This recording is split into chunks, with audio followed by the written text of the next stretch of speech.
Assalamualaikum warahmatullahi wabarakatuh. Karena Bu Nali sadar, sejahtera sekarang tidak berarti sejahtera sampai usia tua nanti.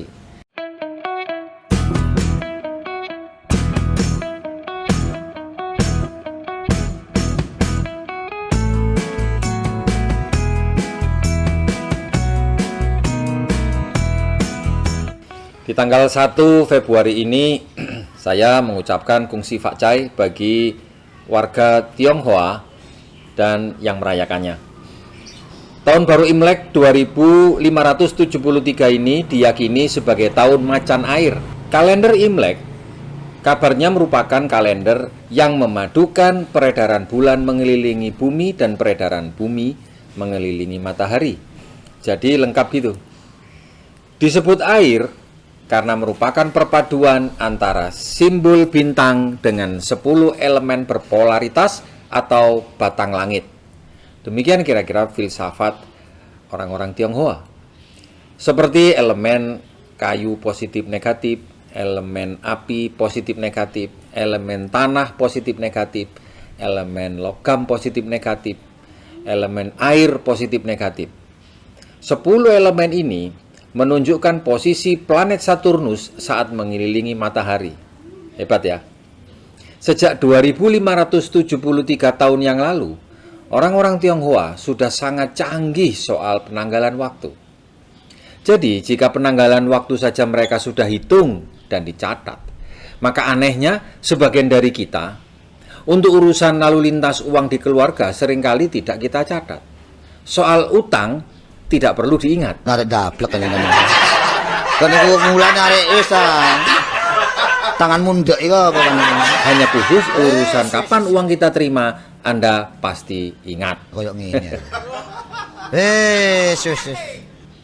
Saya akan cerita tentang Bu Nali. Bu Nali di masa mudanya dikenal sebagai pemuda pengangguran dan mengenal pergaulan bebas. Mau kayak wong tandes kuliah. Dia punya banyak teman dari berbagai level, mulai level atas, menengah, dan yang paling banyak dari level kalangan bawah. Maklum, karena hampir sebagian besar waktu Bu Nali dihabiskan di warung kopi bawah pohon asam kembar. Di situ dia merasa nyaman karena semuanya sudah tersedia. Mau kurang rokok tinggal minta, belum makan pasti penjual nasi lodeh memberinya jatah.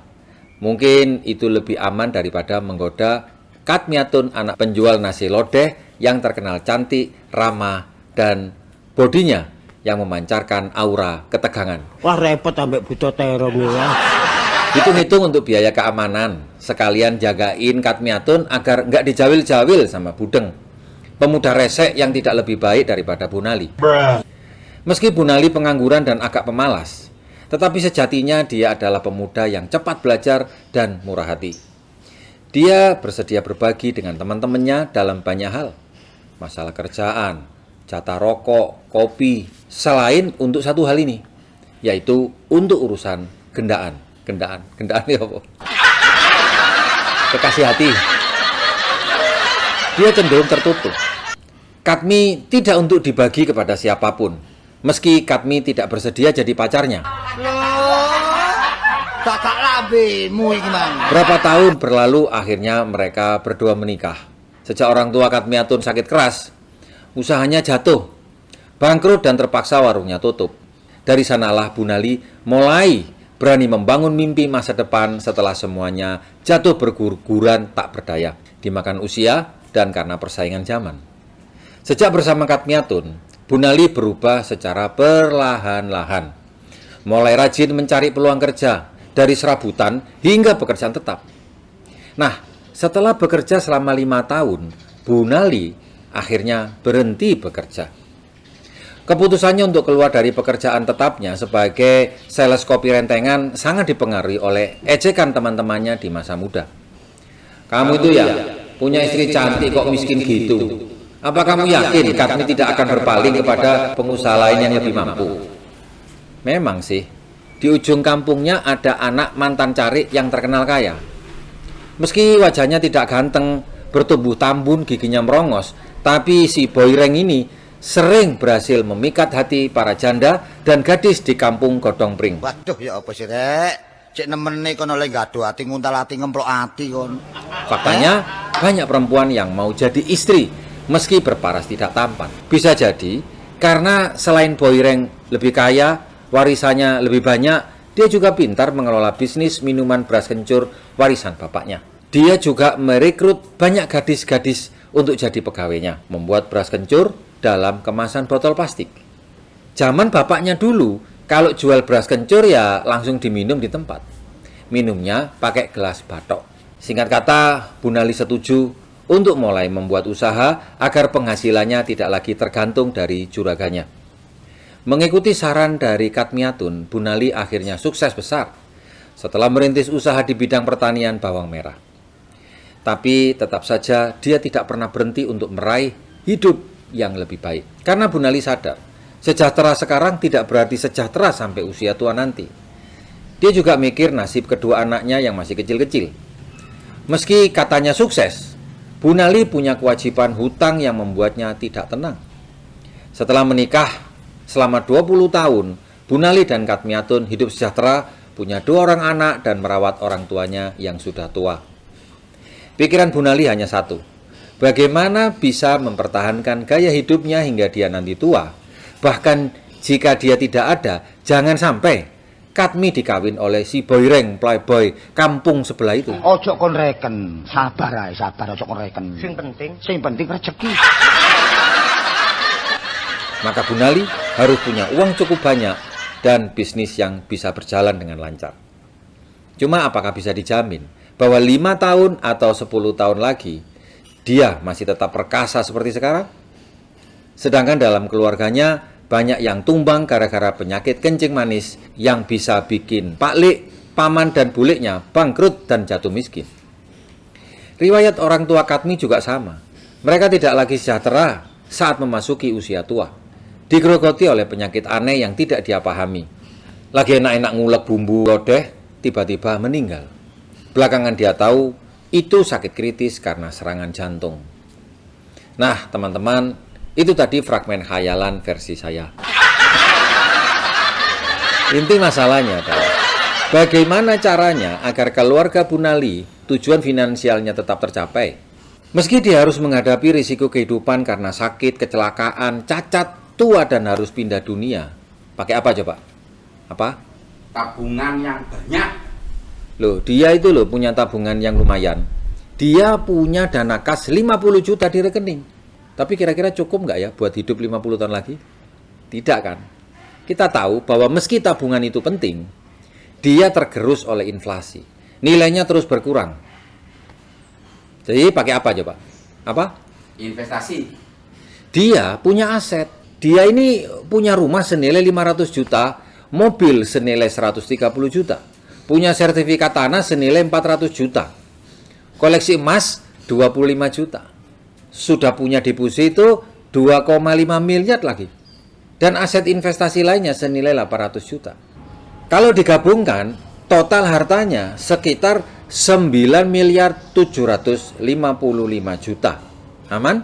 Aman lah. Oh, tunggu dulu.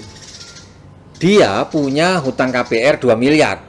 Cicilan mobilnya 80 juta, kartu kredit 15 juta, maklum pengusaha. Kalau di total hutangnya ada 2 miliar 162 juta. Jadi asetnya 9,7 miliar, hutangnya 2,1 miliar, kas tabungannya 50 juta. Jadi berapa kekayaan bersihnya? Adalah aset dikurangi hutang sekitar 7,5 miliar. Anda tenang? Kalau punya kekayaan bersih 7,5 miliar? Tenang. Jika Anda tenang, maka Anda keliru kawan. Dia punya kekayaan lantaran Bu Nali saat ini masih kerja, masih produktif dan masih sehat.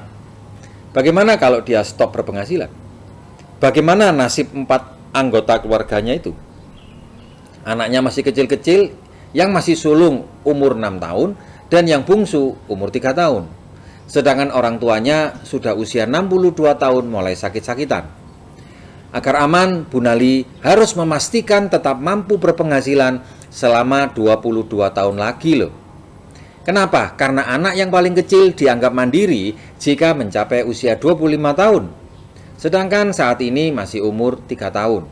Jika saat ini penghasilan per tahunnya mencapai 750 jutaan, tetapi pengeluaran per tahunnya mencapai 300 jutaan, itu dianggap masih surplus, hanya karena dia masih sehat. Punya pengeluaran 20-25 juta sebulan di zaman sekarang tidak tergolong orang kaya raya kan? Jika Bu Nali punya tekad menyekolahkan kedua anak hingga lulus sarjana, dan dia mau berangkat ibadah haji berdua dengan istrinya, serta dia ada keinginan adanya ketersediaan dana hari tua, maka hanya asuransi yang dapat memastikan sesuatu yang tidak pasti menjadi pasti.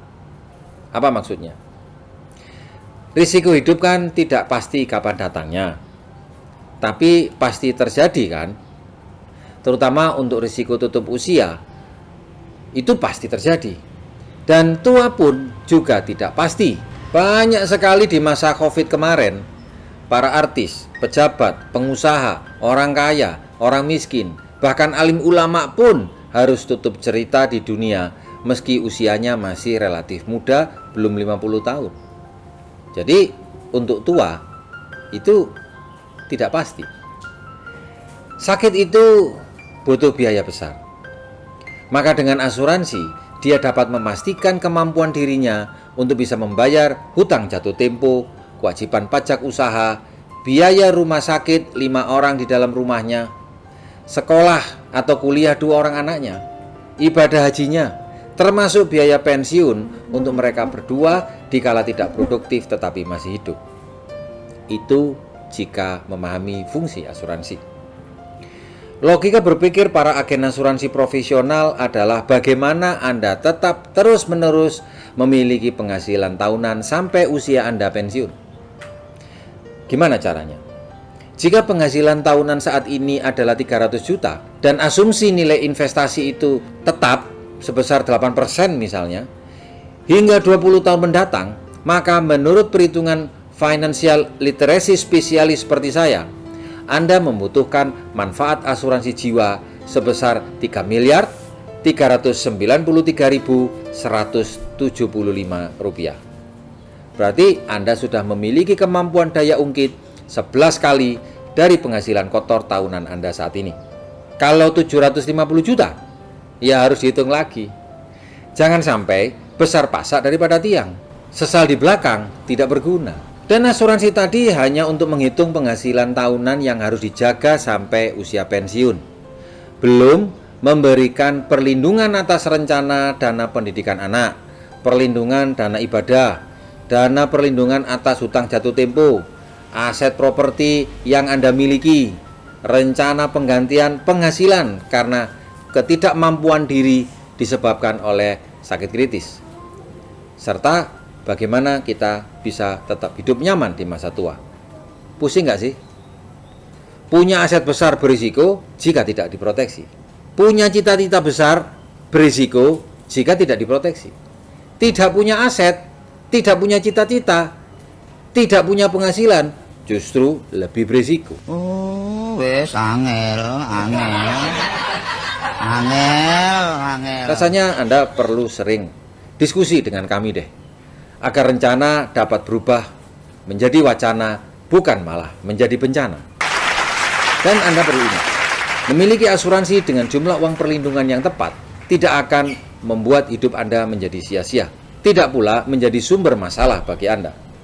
Kalau Anda alergi bergaul dengan orang-orang seperti kami, maka Anda akan kehilangan informasi yang paling berharga untuk masa depan keluarga Anda.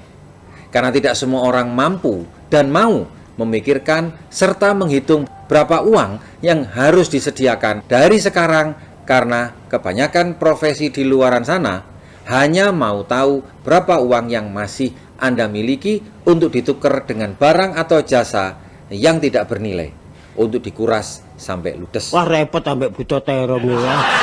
Jika Anda terus-menerus concern dengan penghasilan yang lebih besar, maka Anda wajib memahami konsekuensi atas penghasilan, yaitu pengeluaran. Anda tidak bisa mengejar penghasilan tetapi mengabaikan pengeluaran. Karena itu justru seringkali bikin kantong kita jadi bolong. Jika penghasilan ada 3 macam, maka pengeluaran pun juga ada 3 macam. Apakah Anda juga sudah siap tetap mengeluarkan uang meski Anda tinggal tiduran, dan yang lebih menyakitkan, dia akan naik terus tanpa mempedulikan kemampuan finansial Anda saat ini? Oh, wes angel. Dia bisa datang dari anak Anda, orang tua Anda, pasangan Anda, dan yang pasti diri Anda sendiri. Next vlog akan saya bahas soal ini. Semoga bermanfaat. Jangan lupa klik subscribe, karena belajar dari saya, Anda tidak perlu bayar selama Anda aktif di channel ini. Tetap jaga protokol kesehatan, karena kabarnya Omikron lagi merangkak naik. Jaga pikiran, jaga lisan, jaga tindakan, dan jaga hati Anda, karena rezeki seringkali datang tanpa permisi. Terima kasih. Assalamualaikum warahmatullahi wabarakatuh.